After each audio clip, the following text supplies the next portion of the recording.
வணக்கம் குழந்தைகளே. நம்ம இன்றைக்கி அழகான ஒரு டால்ஃபினை வரையலாம். இன்றைக்கி டால்ஃபினை வரைகிறதுக்கு ஒரு வட்ட வடிவமான ஒரு ஓவல் வடிவமான வடிவத்தை வரைஞ்சிருக்கேன். அந்த ஓவல் வடிவத்திலேருந்து கொஞ்சம் கீழ் நோக்கி வளையிற மாதிரி வரைஞ்சிருக்கேன் பாருங்கள். ஒரு விதை போன்ற ஒரு தோற்றத்தை நம்ம வரைகிறோம். பேசிக் ஷேப் வச்சு நம்ம அழகாக வரைகிறோம். வரைஞ்சாச்சா?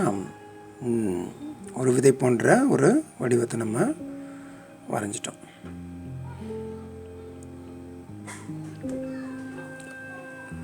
அதுக்கப்புறம் நம்ம முன்னாடி அந்த தாடை பகுதியை நம்ம முன்னாடி நீட்டிகிட்டு இருக்கிற மாதிரி நம்ம வரையலாம்.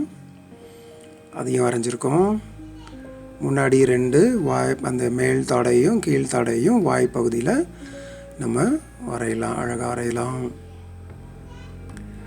வரைஞ்சாச்சு.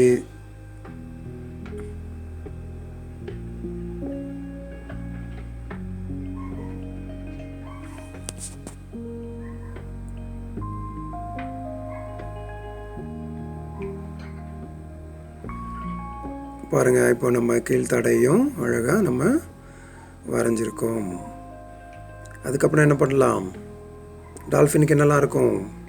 அந்த வால் பகுதி இருக்கும் இல்லையா, மேலே மூக்குக்கு பகுதிக்கு ஒரு கோடு போட்டிருக்கேன்.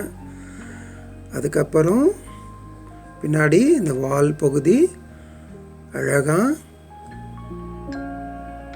ஒரு இலை போன்ற வடிவத்தில் கீழ் நோக்கி இருக்குது பாருங்கள். அந்த வால் பகுதியை அழகாக படத்தில் காமிக்கிற மாதிரி வரைஞ்சிருங்க. வரைஞ்சிட்டிங்களா? Very good. இப்போ நம்ம வேறு என்ன வரையணும்? கண் வரையணும். அதுக்கு முன்னாடி அந்த மேலே நீட்டிருக்கிற துடுப்பு போன்ற பகுதி, நீந்துறதுக்கு டால்ஃபின் தண்ணியில் கடலில் நீந்துறதுக்கு தேவையான அந்த துடுப்பு போன்ற பகுதியை நம்ம அழகாக வரைஞ்சிருக்கோம்.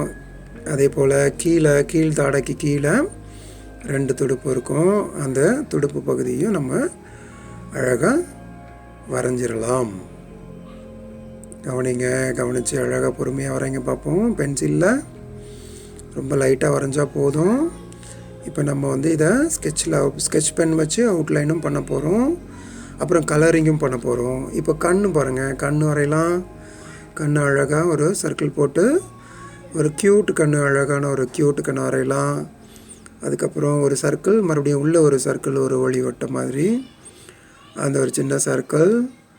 அதுக்கப்புறம் உள்ளே ஒரு க்யூட் கண்ணுக்கு அந்த ஒளியும் கீழே இருக்கிற ஒளி வட்டத்தையும் வரைஞ்சிட்டோம். சரி, இப்போ வேறு என்ன பண்ணணும்? இப்போ கீழே அந்த வாய்க்கு கீழ் பகுதியில் லேசாக ஒரு கீழே உடம்போட கீழ் பகுதியில் ஒரு வெள்ளை பகுதி ஒன்று இருக்கும். வெண்மையாக இருக்கும். மேலே இருக்கிற பகுதி நீல நிறத்துலேயும் கீழே இருக்கிற பகுதி வெண்மையும் இல்லாட்டி கிரே கலர்லேயும் இருக்கும். அந்த பகுதியை நம்ம கலர் பண்ணுறதுக்காக நம்ம டிவைட் பண்ணியிருக்கோம் உடம்புக்குள்ளே. பொறுமையாக பண்ணுங்கள், அழகாக பண்ணுங்கள். சரி, இப்போது எல்லாம் பண்ணி முடிச்சாச்சா? பென்சில் ட்ராயிங்கை நம்ம அழகாக வரைஞ்சி முடிச்சிருக்கோம். இப்போ நம்ம ஸ்கெட்ச் பென் எடுத்துக்கலாம். பிளாக் கலர் ஸ்கெட்ச் பென் எடுத்துக்கிறதுக்கு முன்னாடி அங்கே ஓவர்லாப்பிங் ஆன பகுதி எல்லாத்தையும் எரேசர் வச்சு தேவையில்லாத லைன் எல்லாத்தையும் நம்ம அழிச்சிக்கலாம். எரேஸ் பண்ணிக்கோங்க. அப்போ உங்களுக்கு என்னவாக இருக்கும்? ஸ்கெட்ச் பண்ணுறதுக்கு ஈஸியாக இருக்கும். பாருங்கள், அந்த துடுப்புக்கு மேலே உடம்பு பகுதி தெரியுது இல்லையா, அதெல்லாம் அழிச்சிட்டோம் பாருங்கள். Very good. நல்லா எரேஸ் பண்ணிவிட்டு பென்சில் ஸ்கெட்சை ரொம்ப அழகாக லைட்டாக வந்துருச்சு. இப்போ நம்ம பிளாக் ஸ்கெட்ச் பென் எடுத்துக்கோங்க. பிளாக் ஸ்கெட்ச் பென் எடுத்துகிட்டு சாதாரண பிளாக் ஸ்கெட்ச் பென் எடுத்திருக்கேன். நீங்கள் கலர் பென்சிலில் வரையலாம், க்ரையானில் வரையலாம், இதில் வேணால் வரையலாம். ஒரே லைனாக அவுட்லைன் ட்ரேஸ் பண்ணுங்கள் பார்க்கலாம். எந்த லைன் தேவையோ பொறுமையாக பண்ணுங்கள். ஒரே சிங்கிள் லைனாக போடணும். சரியா? இப்போது இந்த லைன் போட்டதுக்கப்புறம் திருப்பியும் நம்ம கொஞ்சம் திக் மார்க்கரை வச்சு போட போகிறோம். நான் இங்கே கொஞ்சம் ஸ்பீட் பண்ணிக்கிறேன். ஓகேவா? வீடியோவை கொஞ்சம் ஸ்பீட் பண்ண போகிறேன். இப்போ நம்ம அழகாக அந்த ஸ்கெட்ச் பென் வச்சுட்டு அவுட்லைன் போட்டு முடிச்சிருக்கோம். அவுட்லைன் போட்டு முடிச்சிருக்கேன் பாருங்கள். அழகாக ஒரே சிங்கிள் லைனில் போட்டிருக்கேன்னா தின் அவுட்லைனில் போட்டிருக்கேன். கண்ணெல்லாம் அழகாக வரைஞ்சாச்சு. சரியா? இப்போ அதுக்கப்புறம் பெரிய மார்க்கர் எடுக்கிறேன். திக் மார்க்கர் எடுத்து வெளியில் இருக்கிற வெளிப்பகுதியை மட்டும் கொஞ்சம் டார்க்காக போட்டிருக்கேன் பாருங்கள். திக் லைன் போட்டு அழகாக பிரிண்டிங்கில் இருக்கிற மாதிரி இருக்கும் பார்த்தீங்களா? அந்த அவுட்லைன் அழகாக போட்டிருக்கேன் பாருங்கள். இந்த அவுட்லைனை போட்டு முடிச்சுட்டு பென்சில் மார்க்லாம் இருந்ததுன்னா அதில் எரேஸ் பண்ணிடுங்க. எரேஸ் பண்ணிவிட்டு அதுக்கப்புறம் கலர் பண்ணுங்கள். இப்போவே பார்க்குறதுக்கு அழகாக இருக்குது. நம்ம ப்ளூ கலர் எடுத்துருக்கோம், நீல கலர் எடுத்து கொஞ்சம் வேகமாக காமிச்சிருக்கேன் உங்களுக்கு பாருங்கள். இப்போ நீல கலர் எடுத்து மேல் பகுதியை மட்டும் நான் கலர் பண்ணியிருக்கேன். அழகாக பொறுமையாக ஒரே டைரெக்ஷனில் கலர் பண்ணுங்கள்.